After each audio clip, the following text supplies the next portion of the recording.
Bien, il est tard, on m'a donné une lourde responsabilité, c'est d'essayer de tirer les conclusions de cette passionnante journée d'études et de témoignages en tant qu'historien, puisque je suis là au titre de directeur du Centre d'histoire de Sciences Po, centre d'histoire dont il a été rappelé qu'il avait organisé un colloque sur le Parti socialiste unifié, dans lequel j'étais un des participants, un des contributeurs, et en tant que supposé être spécialiste des gauches européennes, et donc m'étant un peu intéressé, même si j'en suis pas un spécialiste complet, de ce Parti socialiste unifié. Alors, je vais essayer de me livrer à cet exercice en disant d'abord tout l'intérêt effectivement des témoignages. C'est évidemment le grand privilège de l'histoire contemporaine, ou de l'histoire parfois qu'on appelle du temps présent, de pouvoir bénéficier de ces témoignages. C'est une de nos grandes différences avec d'autres périodes historiques.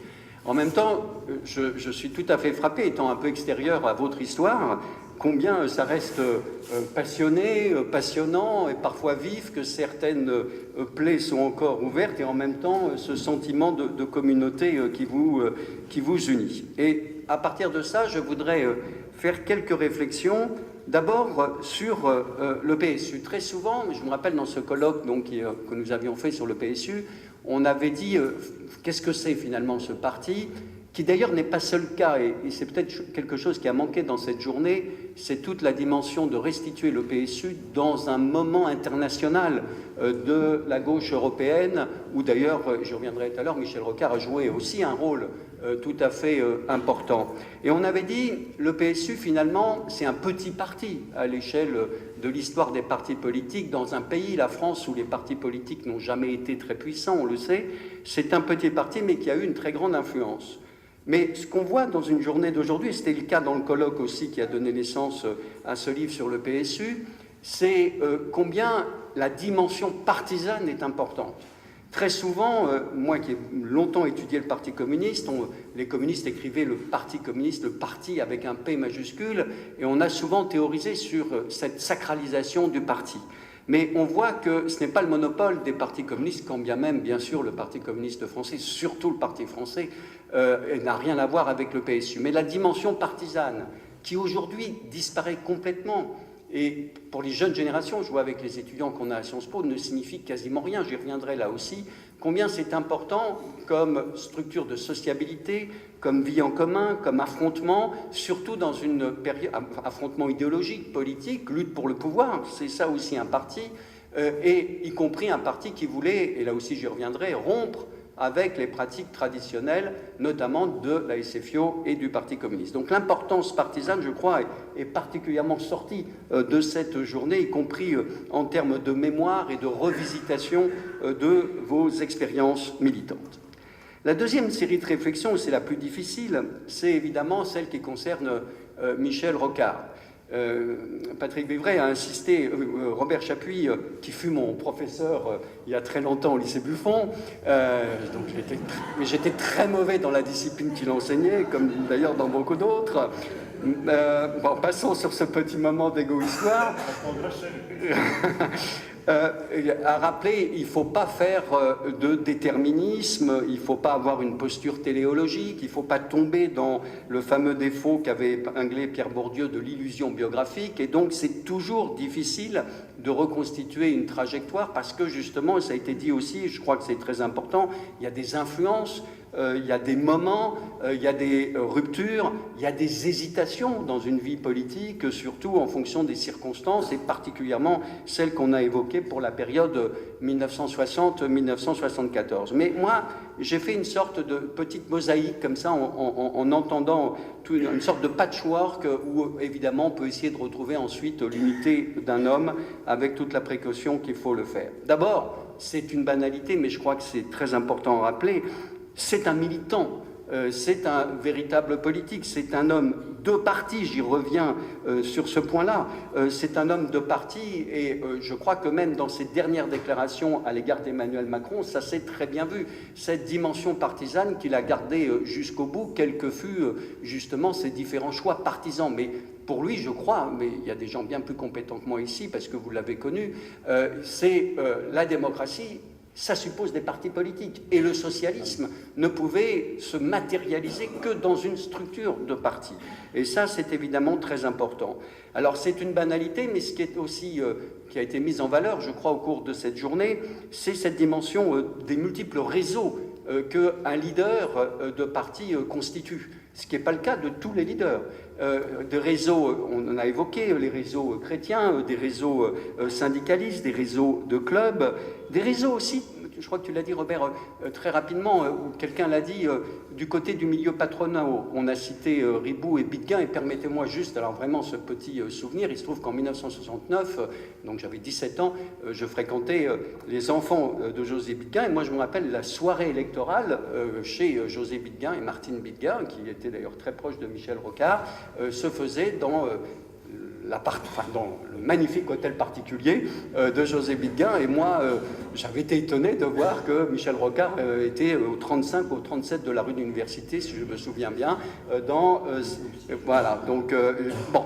Mais José Bidguin a joué un rôle très important parce qu'il était le jeune patron de la chaussure dans le pays béarn, et c'était tous les réseaux, effectivement, d'un patronat qui essayait d'être progressiste et qui pensait à des idées de réforme. Donc, un homme de parti, un homme de réseau, un formateur, on a beaucoup insisté là-dessus, et un formateur lié à sa capacité, alors là, qui est assez inédite dans la classe politique française de cette époque, et encore plus peut-être aujourd'hui, je dirais, non pas comme on dit de nos jours de lanceur d'alerte, mais de lanceur d'idées. On a évidemment fait allusion à Grenoble, à Saint-Brieuc, c'est-à-dire quelqu'un qui s'intéresse à de multiples questions, et notamment, on l'a dit, à l'expérimentation locale, à la politique de la ville, à essayer de trouver des nouvelles idées d'expérimentation politique, c'est-à-dire de combiner à la fois la dimension politique, mais aussi justement quelqu'un qui essaye d'inventer des nouvelles pratiques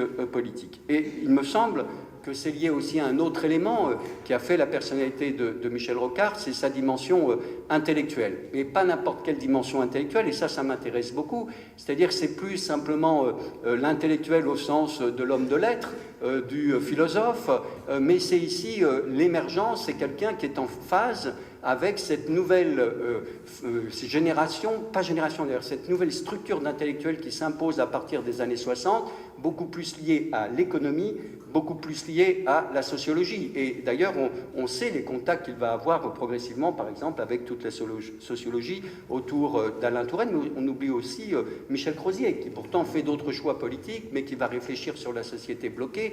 On a évoqué Jean-Pierre Worms à un moment donné, qui a joué un rôle très important avec les époux Grémion du côté justement du laboratoire qu'animait Michel Crozier, sur tout ce qui était le pouvoir périphérique, l'importance des régions. Et on sait combien c'était un lecteur, combien il dialoguer avec des intellectuels. Alors il y a une petite plaisanterie sur son ignorance de Louis Guillou et le sang noir, mais qui est peut-être révélateur de ce type justement d'intellectuel expert, notion que théorisera plus tard Michel Foucault, mais avec lequel effectivement Michel Rocard est en dialogue. Ce qui énervait beaucoup, bien évidemment, si jamais ça l'énervait, François Mitterrand, qui justement avait un autre type de parcours et de rapport à la culture. On a là sans doute un affrontement entre deux types d'intellectuels en politique. Alors moi, ce qui m'intéressait aussi, c'est qu'on a bien mis en valeur, et ça je crois que ça a été très très fortement souligné, c'est le fait que c'est un homme qui représente ou qui incarne même un certain type de génération, cette génération profondément marquée par la guerre d'Algérie. Et qui, de ce point de vue-là, à partir de sa contestation de la politique à la fois de l'ensemble, la plupart des forces politiques françaises en Algérie, et notamment de Guy Mollet, à partir de 1956, va effectivement se rendre compte et prendre en considération ce que l'on appelle depuis 1955 le tiers-monde, c'est-à-dire ce monde qui est en train de se développer, qui demande un accès justement à l'indépendance, et je vous signale que c'est au même moment que dans plusieurs pays européens, notamment aussi en Italie, que justement on essaye de comprendre quelle relation peut s'établir entre les grandes métropoles européennes capitalistes, industrielles, et ce monde naissant, en développement, et qui en même temps s'affronte parfois, comme dans le cas français, à la puissance colonisatrice. Ça, c'est un élément, je crois, important qui manifestement a marqué beaucoup de solidarité malgré les désaccords politiques. Enfin, dernier point qui m'intéresse beaucoup, on l'a dit, c'est un haut fonctionnaire. Bon. C'est donc quelqu'un qui a été passé par l'école où je suis, Sciences Po, puis par l'École nationale de l'administration, qui a, si je veux utiliser une notion sociologique, un certain type d'habitus, et ça a été souligné, son respect des institutions, mais en même temps, c'est quelqu'un qui a été confronté à une haute fonction publique qui, au même moment, est marquée par un certain type d'évolution politique qu'on commence à reconstituer. On a des historiens qui sont en train de travailler sur cette question, c'est-à-dire une haute fonction publique modernisatrice qui est marquée par exemple par la figure qu'on a souvent évoquée aujourd'hui de Pierre Mendès France, qui se situe aussi dans le prospectif, dans l'invention d'un futur, qui cherche à penser comment l'État peut servir à penser le monde futur et qui a une dimension technocrate. Et en même temps, ça, je crois que c'est un élément très fort, c'est qu'un déterminisme sociologique ne permettrait pas de comprendre la richesse de Michel Rocard, parce qu'on a vu que c'est aussi un haut fonctionnaire en rupture avec la haute fonction publique, d'abord par ses engagements, y compris avec toutes ces conséquences que ça signifie. On l'a dit, prendre la direction du parti, renoncer, je crois que c'est vous qui l'avez dit, à un salaire important, ça, c'est pas vous. Bon. J'aurais pu le dire, mais... Non, mais c'était pas malice de ma part. Hein. Et donc, ça a été en tout cas souligné, c'est un élément important. Je ne sais pas si aujourd'hui on a encore beaucoup de hauts fonctionnaires qui feraient ce type de choix. En même temps, et surtout, on l'a rappelé, le fameux rapport sur les camps de regroupement en Algérie, c'est-à-dire qui soulève une grande question, qui est celui de la désobéissance éventuelle du fonctionnaire par rapport à ses autorités de tutelle. Et donc on voit ici une analyse sociologique un peu trop schématique, parfois qui existe, on mettrait en difficulté pour comprendre toute la complexité de Michel Rocard, qui est à la fois un haut fonctionnaire, mais quelqu'un qui n'est pas uniquement justement dans cet habitus. Alors ensuite, troisième série de réflexions, je crois qu'il faut, et c'est là où on rentre dans quelque chose peut-être beaucoup plus, j'allais dire plus chaud, c'est Michel Rocard est évidemment inséparable de son parti. Et c'est un leader, et ça pose la question, qui est une question très intéressante, du rapport entre un leader et un parti politique. Et c'est une question qu'il faut reposer dans un contexte historique, alors que nous sommes dans une période où nous connaissons une évolution totalement différente du monde que nous venons d'étudier. L'évolution actuelle, elle est triple, hein, elle est comme ça, dans la plupart des pays européens, on peut s'en féliciter ou le regretter. D'un côté, c'est des partis qui se personnalisent de plus en plus, je pourrais prendre beaucoup d'exemples. D'autre part, c'est des partis personnels créés par un leader. Et puis, troisième évolution qu'on vient de connaître en France, mais il y avait déjà le cas en Italie, c'est des leaders qui disent qu'ils n'ont pas de parti et qui créent un mouvement qui ne se veut pas un parti, mais qui est un parti dans la réalité. Bien. Et ici, on a affaire à une toute autre chose, c'est-à-dire un leader qui a évidemment l'autorité, qui cherche. On a vu que c'est un leader qui devait s'imposer progressivement dans le parti, rien n'était compté, rien n'était écrit d'avance, et en même temps qui doit composer pas avec n'importe quel parti. Et ça, c'est évidemment la grande originalité du PSU dans cette période par rapport aux autres partis. C'est un parti hétéroclite, c'est un parti divisé, c'est un parti déchiré, c'est un parti de chrétiens, de marxistes, avec toutes les nuances, toute la panoplie possible et imaginable des marxistes, un parti de réformistes, de révolutionnaires radicaux. Il y a une grande, on ne l'a pas assez dit aujourd'hui, mais on l'a dit dans d'autres colloques, une immense diversité régionale. C'est pas la même chose d'être PSU à Saint-Brieuc et PSU dans les Yvelines, par exemple, puisqu'on a pris cet exemple-là. C'est pas la même chose aussi d'être adhérent et d'être au PSU et d'être à la CFDT, ou éventuellement dans une autre organisation syndicale ou dans une autre expérience de vie associative.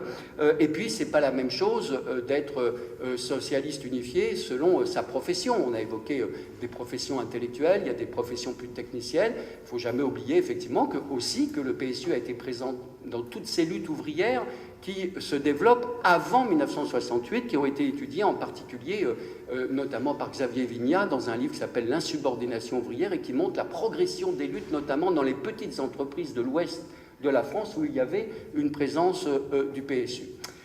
Et c'est donc un élément tout à fait important. Et donc, comment gérer ce parti ? Et ici, on a, je crois, différents moments du leader Michel Rocard. On a le moment originel, c'est-à-dire les premiers pas de Michel Rocard et du Parti socialiste unifié, où il n'est pas encore secrétaire, mais lorsqu'il prend la fonction, si j'ai bien compris ce qui a été dit, je dirais qu'il est quand même assez en phase pour incarner dans sa diversité et son unité, car on a souligné que malgré les divisions, malgré les oppositions, il y a une grande communauté de vie que vous illustrez, si j'ose dire, très bien aujourd'hui et ce soir. Et il l'incarne bien parce que, justement, il vient de la fonction publique, et il y a beaucoup de fonctionnaires dans le Parti socialiste unifié, il a une formation de chrétien, il est anticolonialiste, et ça c'est un élément fondamental, je crois, de l'identité du PSU sur la longue période, dans la durée, au-delà, justement, des aléas de la vie de ce parti, et il est celui qui incarne aussi cette double critique, la critique de la SFIO dont on a beaucoup parlé, et une autre dont on n'a pas assez parlé, qui est la critique du Parti communiste. Parce que, quand même, dans la période 1960-1974, le parti dominant à gauche, tellement dominant qu'on parle du reste de la gauche comme la gauche non communiste, c'est le Parti communiste, et pas n'importe quel parti communiste, comme chacun le sait. Et ça, je crois donc qu'il y a en quelque sorte une phase. Et puis, il y a une deuxième phase progressive qui se met en place, à partir de la fin des années 60 et surtout, et ça moi je crois que c'est ce qui est apparu aujourd'hui, en tout cas Bernard Ravenel disait les historiens font des hypothèses, c'est l'hypothèse que je formule à l'issue de cette journée, c'est quand même 68 comme le moment qui va littéralement voir se dessiner plusieurs tendances bien sûr, mais deux grandes lignes de fracture autour d'une question, comment interpréter cet événement inédit. Pierre Nora, le grand historien, écrit un article fameux après 68, Le retour de l'événement. Et effectivement, cet événement est tout à fait inédit et il suppose une interprétation qui va donner, me semble-t-il, une ligne de fracture importante. Dans ce parti qui est un parti d'idées, dans ce parti qui essaye en permanence de soulever des nouvelles thématiques, l'autogestion. Dans quelques jours, Franck Georgi va soutenir une habilitation à diriger des recherches sur l'autogestion, où il insiste beaucoup, d'abord sur le fait que l'autogestion n'est pas née avec le PSU, mais apparaît dès les années 50, mais que c'est le grand moment de l'autogestion en France, c'est les années 70 avec le PSU. Mais les nouvelles thématiques aussi mises en avant sur la ville, sur l'urbanisme, sur cette expression qui apparaît dans les années 60 du côté du PSU, que va reprendre d'ailleurs assez vite le Parti communiste français lui-même, puis le Parti socialiste, le cadre de vie qu'on appelle aujourd'hui l'environnement. Et il y a là une série de nouvelles thématiques qui émergent. Et cette idée aussi, ça a été rappelé par un des orateurs, d'essayer d'inventer des nouvelles pratiques politiques pour faire vivre la société. Et je trouve qu'effectivement, c'est un élément très important du PSU. Mais justement, comment interpréter ce qui s'est passé en 68 ? Alors, on a eu, là, surtout dans cette dernière table ronde, beaucoup des éléments d'appréciation, avec la campagne électorale de 1969, ce qui permet de dire aussi que Michel Rocard est l'un des premiers, Pierre-Emmanuel Guigaud, qui est ici, y a consacré sa thèse, est un des premiers à comprendre la communication moderne. Et notamment, ça a été rappelé par Roland Quérol, le rôle de la télévision, l'importance des conseillers en communication. Mais comprendre la communication en politique à partir des années 60, c'est comprendre ce processus de personnalisation de la politique. Et ça, évidemment, c'est une source de tension considérable, en général à gauche, mais en particulier dans un parti comme le PSU, où la dimension de l'égalité, de la prise de parole pour exprimer chacun son opinion, on l'a un peu vu d'ailleurs tout à l'heure, est un élément qui choque un peu l'éthos de votre parti, en tout cas, me semble-t-il. Alors pourquoi j'insiste sur cette évolution après 68 ? Parce que Patrick l'a très très bien dit, en termes plus philosophiques que je vais le dire, mais en gros, c'est la question, c'est très simple. Et d'ailleurs, un livre va paraître sur 68 par Ludivine Bantini qui, elle, insiste sur un des aspects. Est-ce que c'était révolutionnaire ou pas ? Alors après, on peut décliner tout. Tu l'as fait, Patrick, en disant, en rappelant tous les intellectuels, mais d'un point de vue politique. Je m'arrêterai sur le point de vue politique. Est-ce que c'était révolutionnaire ou pas ? Vous n'avez pas la réponse. Je vais vous esquisser. Non pas sur si c'était révolutionnaire ou pas, mais la manière dont les acteurs la vivaient.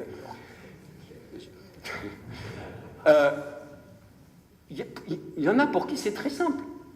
C'est révolutionnaire. C'est les organisations gauchistes, notamment, on a beaucoup parlé des trotskistes. Il faut rappeler le livre de Henri Weber et de Daniel Ben Saïd, qui s'appelait, je crois, La répétition générale, c'est-à-dire, en fait, nous avons eu, avec mai 68, le premier 1905, et donc il faut préparer le Parti révolutionnaire. Henri Weber est en train de publier, enfin, va préparer ses mémoires, il reviendra sans doute sur cet événement, et c'est l'idée, c'est révolutionnaire. Et puis il y a d'autres formations qui disent non, c'est pas révolutionnaire, mais il s'est passé quelque chose. Et par exemple, c'est le cas, alors je vais peut-être vous choquer, mais c'est le cas du Parti communiste français. Le Parti communiste français, moi j'ai étudié toute leur documentation et leurs archives, ils ont des analyses léninistes et ils disent, en fonction des analyses de Lénine, ces gauchistes sont non seulement des gens qu'il faut littéralement éliminer politiquement, voire éventuellement s'affronter physiquement avec eux, mais ils sont gauchistes au sens de Lénine. C'est-à-dire qu'ils n'ont pas compris que la situation n'est en rien révolutionnaire. Et c'est pour ça qu'on n'a pas voulu prendre le pouvoir à la fin du mois de mai. Et donc, il faut reconstituer quelque chose. Et qu'est-ce qu'il faut reconstituer? Essayer de faire l'union de la gauche. Parce qu'il faut effectivement essayer de proposer une alternative politique, mais la situation n'était pas en révolutionnaire.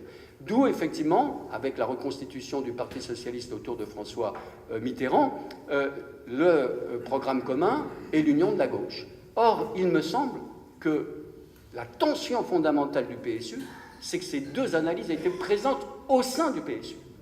Et que, par conséquent, elles font exploser, d'une certaine façon, le PSU, et qu'elles expliquent le cheminement, à mon sens, de Michel Rocard, qui doit se dire, ou qui, je pense, s'est dit, il y a une situation effectivement caractérisée par des processus de radicalisation très importantes qui donnent raison à un certain nombre de choses que nous disions comme PSU, mais le problème, c'est le débouché politique. Et ce n'est pas le Parti révolutionnaire, c'est quelque chose d'autre. Et à ce moment-là, et ça je crois que, moi je suis plutôt d'accord avec Robert, puisque ça a été mon professeur, je suis un élève discipliné,